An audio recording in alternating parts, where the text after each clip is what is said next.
PPP – svarbi taisyklė, padedanti atsiminti pirmosios pagalbos veiksmų seką. Patikrink, paskambink, padėk. Atsitikus nelaimiai, įsitikinę, kad jums saugu, prieikite prie nukentėjusiojo. Įvertinkite sąmonę ir kvėpavimą. Paklauskite, ar jums reikalinga pagalba, kas atsitiko. Įsitikinkite, ar nukentėjusysis kvėpuoja. 10 sekundžių stebėkite, ar kilnojasi krūtinės ląsta.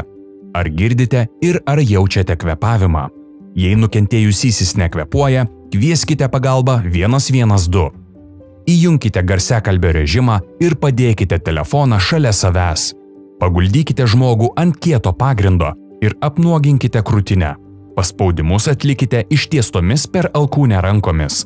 Krūtinkaulio viduryje. Paspaudimų gylis 5–6 cm. Paspaudimus atlikite 100–120 kartų per minutę dažniu. Atlikę 30 krūtinės ląstos paspaudimų, įpūskite 2 kartus. Kartokite šią seką, kol žmogus atsigaus ar sulauksite specializuotos pagalbos. Atnešus automatinį išorinį defibriliatorių, įjunkite ir klausykite garsinių nurodymų. Priklijuokite elektrodus. Paspauskite analizės mygtuką, jei jis yra.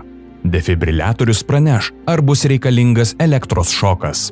Tęskite gaivinimo veiksmus, kol žmogus atsigaus ar sulauksite specializuotos pagalbos.